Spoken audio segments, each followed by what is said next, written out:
Actually be my introduction video where I will be going over audio music equipment. Everything from receivers to integrated amps to CD players to high-res players. We'll be going over everything that you can get a bargain on. So most stuff that I buy and review is stuff or hidden gems that you can get for a really good deal.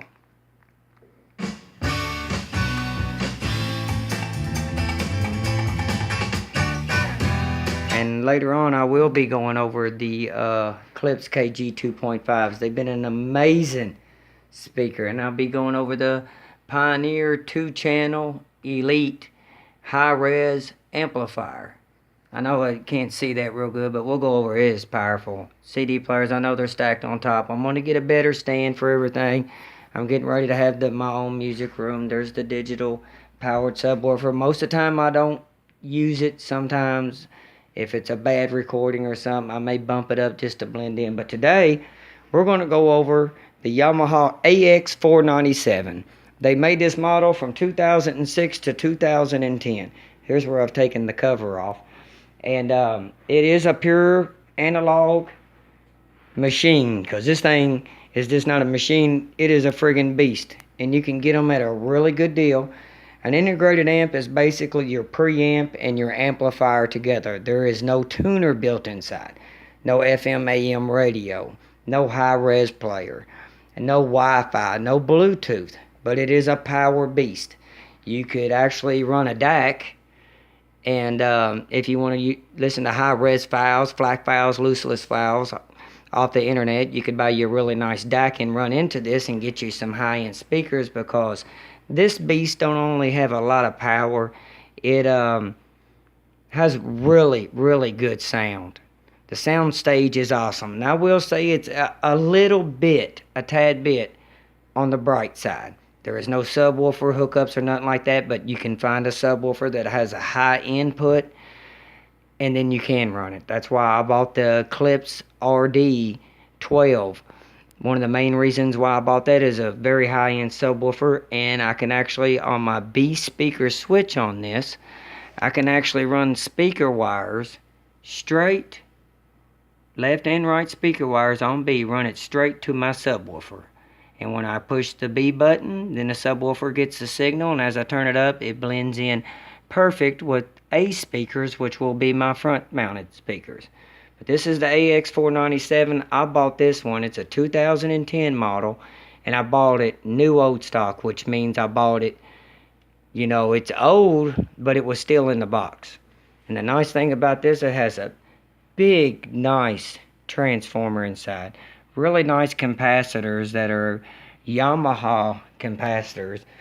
I kind of wish they would have put it on the other side, but you can see here it says Yamaha on the front. The reason why I took this apart is because I'm getting ready to clean everything, use contact cleaner. But they're 10,000 microfarads capacitors. Then down here you can see there's a little transformer help powering the big transformer.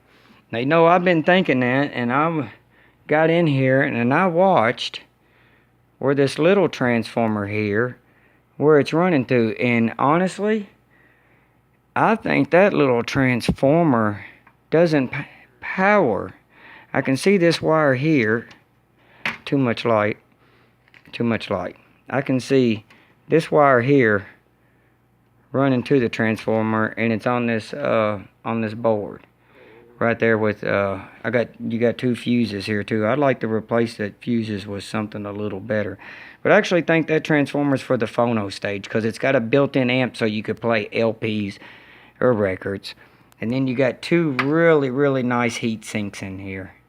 I mean, this is just a really basic design, but the nice thing about this is at 85 watts that it's rated at. I haven't seen this be bench tested, but 85 watts RMS, that is like at 0.009 THD, which is your threshold distortion level. Alright.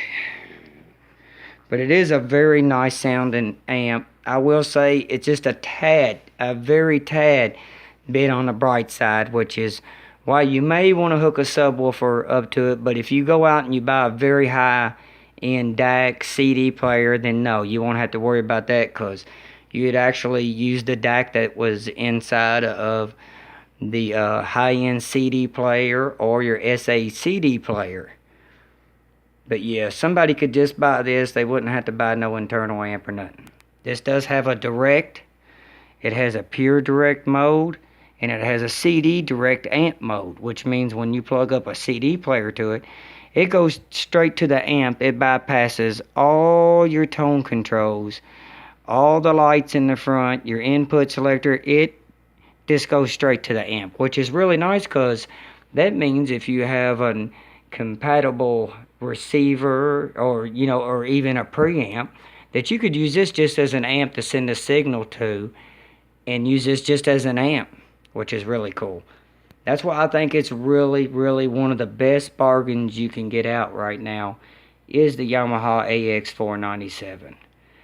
I paid close to $200 for this one, brand new. I think they were $499, brand new in 2010, which today would put it about the mid-fi level. You can normally go by the numbers on the front. If it says 497, then that means it's about mid-fi. When you get up and stuff says thousands, 2000s, normally on the average, then that's a little bit better. But that is my review of the AX-497. It has the loudness button, which you can add a lot more warmer sound to it, and bass. It was great. The best sound that I got out of this unit was when I was actually hooked up to the Sansui EQ. When I hooked to the EQ and used a mid-fi Pioneer CD player, it actually sounded really good, really good. It's just now, for my reference, I use the Pioneer Elite SXN30. It's very powerful, and we're going to go over that later on. Thank you, and this is TJ, and I am the Bargain Stereo Possessive Crazy. Nah, just kidding. I don't want to word it like that, because somebody else does, that I'm a huge fan of. Steve, Sean, oh gosh, the other guy that really gets into the super high equipment stuff. But this is for the normal person making low money. Don't make a lot of money, but you want good sound. Come to my channel, and I'm going to find those bargains that we can get so we can play with the big boys. I'm out of here. Thank you. TJ.